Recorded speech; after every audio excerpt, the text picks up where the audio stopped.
Olá, tudo bem? A partir de agora começa mais um Universiência, um programa feito por TVs e instituições públicas de ensino superior nordestinas. Aqui a gente mostra a importância das produções científicas do Nordeste e como elas têm transformado a vida das pessoas. Vamos ver agora quais pesquisas iremos conhecer no programa de hoje. Pesquisadores do Instituto Federal do Maranhão desenvolvem projeto que ajuda a impulsionar a tradicional confecção da renda de bilro com a ajuda da tecnologia.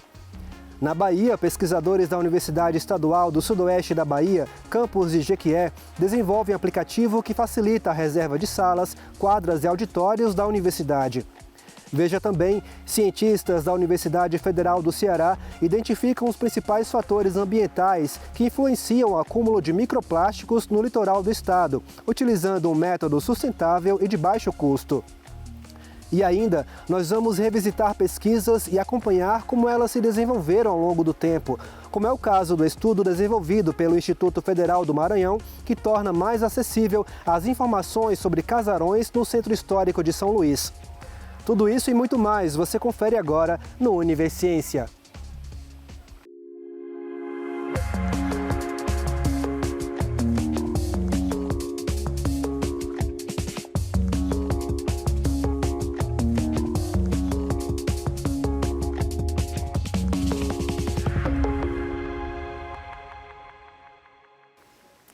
A renda de bilro, um dos ofícios mais tradicionais da cidade de Raposa, no Maranhão, está ganhando um novo impulso com a ajuda da tecnologia. Um projeto desenvolvido por pesquisadores do Instituto Federal do Maranhão está conectando essa arte centenária ao mundo digital. Acompanhe.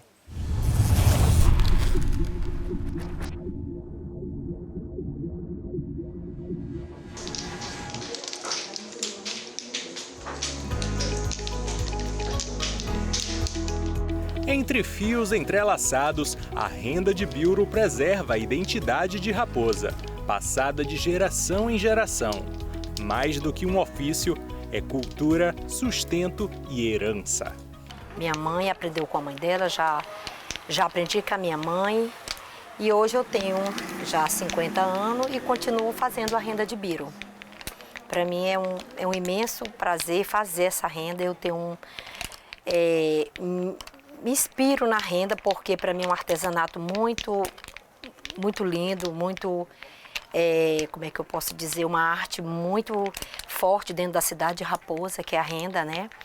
E eu sempre faço a renda e gosto de fazer. Em um mundo cada vez mais digital, como garantir que essa tradição continue viva?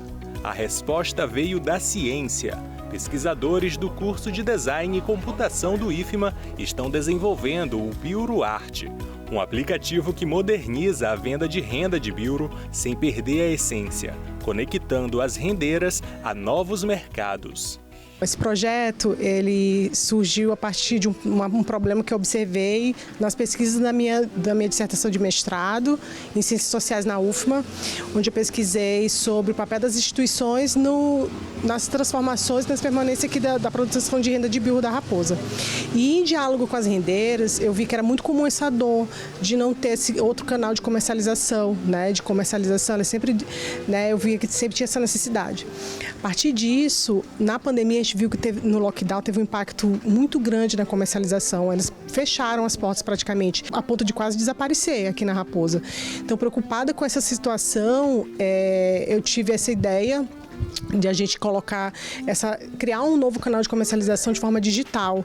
O Bilro Art foi criado com foco na experiência do usuário, garantindo o aplicativo intuitivo e acessível para as rendeiras. Nosso aplicativo ele não só vende a renda, ele também mostra o processo de como a renda é feita, qual é a história da rendeira, né? Então é um lugar onde elas podem criar uma identidade, né, dentro desse sistema de comércio.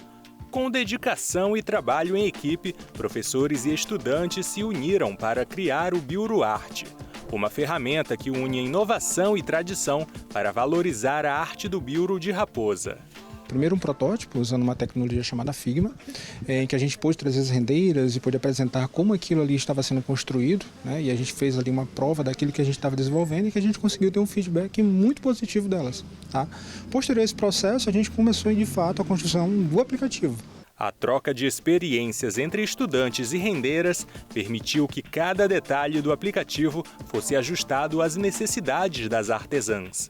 Esse processo também serviu de base para a dissertação de mestrado da Regiana. A gente vem em algumas reuniões, falar com as rendeiras, reuniões com várias rendeiras. Rendeiras de perfis diferentes, rendeiras que têm loja, rendeiras que produzem, rendeiras que viajam fora, levando essa cultura, essa arte para outros lugares do Brasil e do mundo. Então a gente conversou com elas, perguntou o que elas gostariam de ter, o que elas fazem no seu processo de venda e a partir disso a gente foi desenhando o aplicativo. O aplicativo segue em construção, mas a inovação já foi aprovada pelas rendeiras. Esse aplicativo veio numa boa hora para ajudar as rendeiras de Raposa. Ele vai ajudar na divulgação, nas vendas, né? Porque é uma forma da gente vender o nosso produto, entendeu? Então, para nós vai ser ótimo. Entre fios e telas, tradição e inovação caminham juntas. A renda de bilro de Raposa ganha um novo capítulo. E dessa vez, a tecnologia é quem ajuda a contar essa história.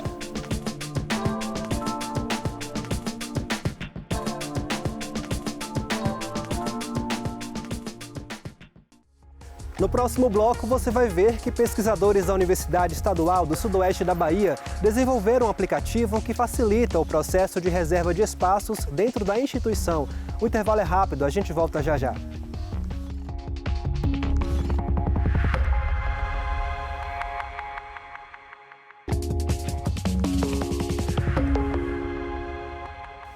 A pesquisa de uma estudante da Universidade Estadual do Sudoeste da Bahia, campus de Jequié, resultou em um novo sistema que deve ser incorporado ao dia a dia da comunidade acadêmica. A plataforma Unespaços foi desenvolvida com o intuito de facilitar a reserva de espaços, como salas e auditórios, dentro da instituição. Acompanhe.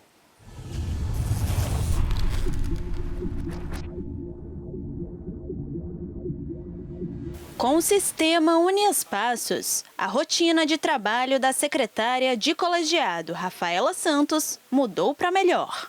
Essa novidade está sendo fantástica, não só para mim, como para os outros colegas, né, que estão já mexendo neste sistema, né?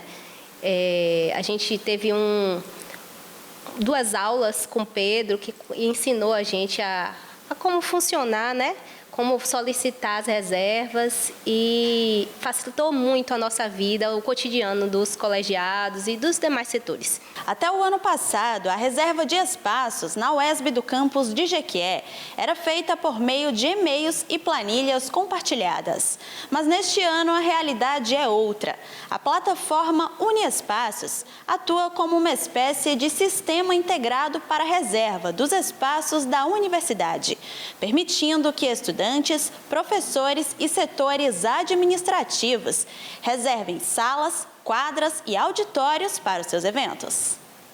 O sistema foi desenvolvido como TCC do estudante Pedro Henrique, do curso de Sistemas da Informação da UESB. O processo de desenvolvimento desse sistema ele deu início na matéria de Engenharia de Software 1 e no decorrer do curso a gente foi levando esse projeto para as demais matérias. Decidi tocar o projeto com o meu TCC e o projeto ele surgiu basicamente com um problema que o professor ele trouxe na disciplina e esse problema a gente foi debruçando sobre ele, imaginando possibilidades de recursos que poderiam melhorar aquele processo dentro da instituição ali e a gente foi desenvolvendo. O projeto basicamente ele começou a partir de disciplina com a dor real do curso da instituição e aí a gente está tocando nessa fase piloto isso. O professor Agnaldo Volpe foi quem levou a ideia para a sala de aula, a partir de uma necessidade apontada pela assessoria acadêmica do campus. Inicialmente, o objetivo aqui era de colocar os alunos para trabalhar dentro da disciplina num problema real, numa necessidade real dentro da instituição, né? É algo que não fosse apenas fictício e que realmente tivesse uma aplicação junto ao usuário final. Em 2024, quando eu assumi a assessoria acadêmica, havia uma procura muito grande por salas de aula. E as salas de aula, elas são gestadas por diferentes departamentos e também colegiados de curso. Mas não tem um setor que possa unir essas informações e as pessoas acessarem essas informações, inclusive online, e que tivesse uma noção do todo. Então, a partir disso aí é que eu entro em contato com o professor Aguinaldo para a construção desse sistema. O sistema está em fase piloto no campus de Jequié, mas a ideia é que seja expandido para os outros campi e que possa ser utilizado também pela comunidade externa. O acesso é simples e pode ser feito pelo site uniespaços.esb.br após a realização do cadastro. A fase piloto dele agora está sendo em Jequié. A gente está com um grupo de técnicos fazendo toda a manutenção do sistema, né, no sentido de avaliando as reservas, fazendo todo o processo dentro do sistema. A gente está corrigindo todos os bugs, as coisas que vão surgir nesse processo, que justamente essa fase ela é mais importante para a gente identificar todos os gargalos. E, a partir daí, a expansão, né, o projeto dando certo na instituição, no campus Jequié, Milton Rabelo e Wilson Rocha, a gente tem a pretensão de apresentar para os demais campos e expandir para, quem sabe, a UESB toda aí. Cientistas da Universidade Federal do Ceará identificaram os principais fatores ambientais que influenciam na distribuição de microplásticos no litoral do estado. A pesquisa foi realizada com a utilização de um método de baixo custo e sustentável. Vamos conferir.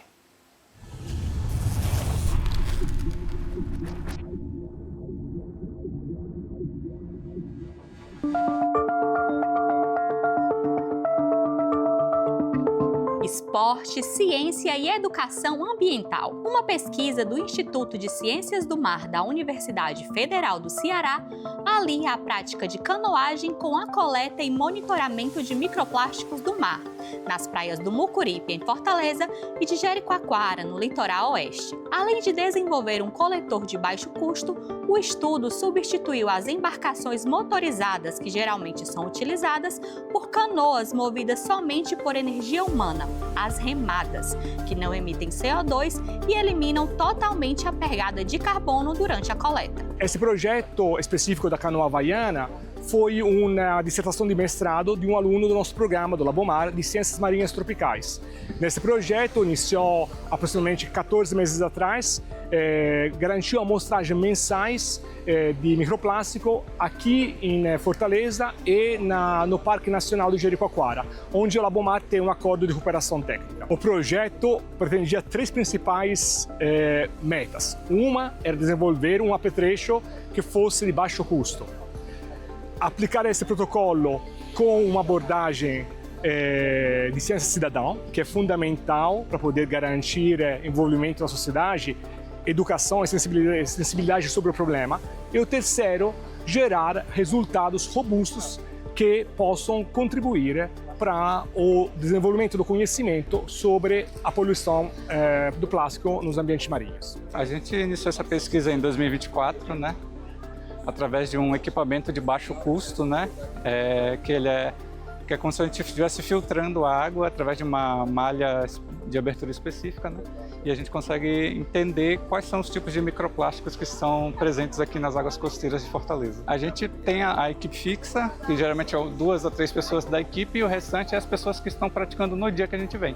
A gente convida eles, ou a gente previamente marca em algum grupo, né, quem quer participar. E aí dessa forma integrada, né, com a equipe que faz a manipulação do equipamento mais técnico e os praticantes que eles vão ajudando na remada. No total, foram coletadas mais de 23 mil partículas de microplásticos do mar. Esse valor é superior ao registrado em regiões costeiras da Espanha e do Vietnã. A pesquisa mostra que a densidade de microplásticos na água é influenciada principalmente pela velocidade do vento, seguida pelo grau de urbanização da região e pelo volume de chuvas. Em comparação, no Mar do Mucuripe, localizado em área urbana de Fortaleza, foram encontrados 3 vezes mais microplásticos do que na área da vila de Jericoacoara. além de uma variedade muito maior de composição desses materiais. Toda a coleta foi realizada com a ajuda dos participantes do esporte, que além de diversão, receberam uma aula de cidadania. É essencial a participação da comunidade. Em verdade, eu que sou pesquisador, percebo, tenho uma grande frustração, às vezes não conseguir alcançar a sociedade com os resultados que a gente gera. Gera muito conhecimento, às vezes extremamente relevante, mas a comunidade, as pessoas, os políticos não conseguem ter acesso a essa informação. Então, através desse cidadão, você consegue ter um efeito multiplicador do conhecimento e isso contribui para que a sociedade possa entender da problemática, possa entender da importância de quanto a mudança do hábito individual pode contribuir para uma melhoria na preservação dos nossos oceanos. A gente começou cada vez mais a conseguir com mais propriedade, né, incentivar as pessoas a pegar o seu lixo, o seu plástico, jogar no cantinho certo dele, porque esse lixo vai parar lá no mar e aí vai atrapalhar muito, vai prejudicar toda a vida marinha e acaba voltando para a casa dessa pessoa também. Então é todo um ciclo que a gente pode acessar onde lá no começo. E o legal do projeto, que a gente achou assim fantástico, é porque criança participa, idoso, o pessoal que treina aqui, o PCD participa, a galera da competição, o pessoal do passeio, é para todos, todos vivenciando. E aí eles vivenciando, a gente consegue fazer o quê? Consegue transbordar essa informação para todos, porque eles têm a experiência e com a experiência eles conseguem falar a realidade para todo mundo.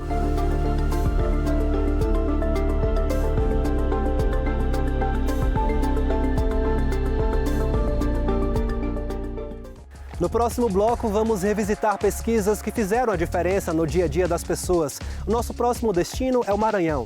O intervalo é rápido, a gente volta já.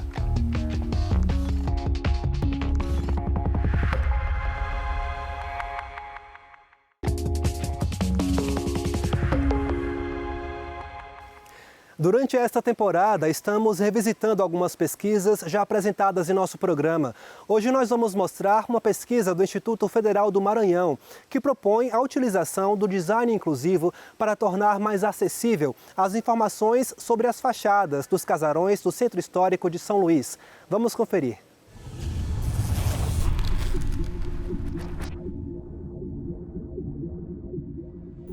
Eu sou a professora Ivana Maia. Minha pesquisa ela é voltada para o design de inclusão, né? E na associação da cultura às tecnologias digitais. Ela teve início na Universidade do Porto, em Portugal. Então, lá, o que se buscou com essa pesquisa? Fazer uma relação dos padrões azulejares encontrados no Centro Histórico de São Luís, tá? E os padrões azulejares de Portugal. Porque o azulejo, ele traz um desenho, né? Ele traz umas formas gráficas que são apreciáveis, são bonitos de se ver, mas eles trazem também uma mensagem. Os títulos, os nomes dos padrões eram dados pelos próprios operários. Então eles viam aqui nessas curvas e nesses detalhes, tá, uma semelhança com ferradura, né? Então esse aqui é um padrão conhecido como ferradura, mas que na verdade, quando você coloca os 4 azulejos, isso que eles chamam de ferradura, ela forma uma cruz, tá, que nos remete àquele momento histórico que pode ser uma cruz celta. Quando se começa a explorar, né, esses desenhos, esses padrões, nós percebemos que as pessoas que fazem uso de todos os sentidos, eles têm uma experiência completa na apreciação desses elementos culturais. O que é negado às pessoas que não têm visão. Daí a nossa intenção de transformar esses azulejos em gráficos táteis, né, que possibilitam a pessoa com deficiência visual explorar tatilmente os desenhos, né, o grafismo dos azulejos. Os protótipos, eles foram produzidos a partir de uma modelagem tridimensional, né? E são executados em impressora 3D, usando como base o PLA. Diferentes cores têm diferentes alturas, né? Então, a pessoa olhando assim só superficialmente não percebe, mas a pessoa que tem nas mãos, né, que tem no tato, né, essa busca pela interpretação da imagem, né, ela percebe. A partir do elemento cultural azulejo, nós percebemos a importância, por exemplo, dos gradis. Nós procuramos o desenho de alguns gradis, né, para fazer o modelo, certo? Para viabilizar essa informação também às pessoas, assim como os monumentos. Daí essa pesquisa, uma pesquisa ela nunca termina, né? Ela nunca é concluída. O que acontece é que criam-se ramificações, novas vertentes, né? Vem da origem a pesquisa do Samuel Silva no mestrado em design da UFMA, a pesquisa do José Ricardo no mestrado em design da UFMA também. A minha pesquisa ela aplica os conceitos ergonômicos para a interpretação dos gráficos táteis dos azulejos, estudando como que são esses padrões, levando em consideração a linguagem iconográfica e iconológica, como que eles podem ser lidos numa linguagem gráfica aplicada e como que eu posso facilitar que esses padrões sejam melhor interpretados. A busca, né, para fazer essa pesquisa é justamente criar uma experiência em aplicativos de realidade aumentada. A partir mesmo da própria câmera do celular, o turista ou a pessoa vai ter acesso a colocar ele em cima do azulejo e a partir daí vão aparecer dados referentes à sua origem, datação, características, grafismo. A pesquisa ela vai se ampliando e vai mudando de objetivos e vai crescendo, né? E o que eu gostaria, que é um sonho que eu espero não estar distante, é o apoio das instituições, das empresas, né? No sentido de viabilizar, levar esses gráficos táteis ao centro histórico. Por exemplo, em frente a um prédio de fachada azulejar, se você tiver um tótem com um elemento tátil, né, para a pessoa saber que naquele prédio o azulejo tem esse desenho, né, seria bastante interessante. Os azulejos, eles são pedaços de história, né, eles contam história. Então, seria interessante que essa história chegasse também às pessoas que não fazem uso de todos os sentidos. Após o trabalho com os gráficos táteis de padrões azulejares coloniais, nós percebemos que as grandes dimensões das fachadas coloniais não permitem que pessoas com deficiência visual façam sua leitura tátil. Por isso, nós evoluímos para as fotografias táteis dessas fachadas, traduzindo em relevo aquilo que os olhos não alcançam e as mãos precisam descobrir. Esse trabalho ele deu origem ao primeiro registro de desenho industrial do IFMA. O registro de um desenho industrial, ele protege a forma e a aparência visual de um produto, reconhecendo oficialmente a autoria e a originalidade da criação. Para uma instituição pública de ensino, ciência e tecnologia, esse tipo de reconhecimento é relevante, pois demonstra que a pesquisa aplicada desenvolvida no IFMA tem valor de inovação real, capaz de gerar propriedade intelectual e contribuir de forma concreta para a sociedade. Assim, nós continuamos desenvolvendo o design inclusivo aqui no Campus São Luís Monte Castelo, junto com os nossos bolsistas de iniciação científica e de inovação tecnológica.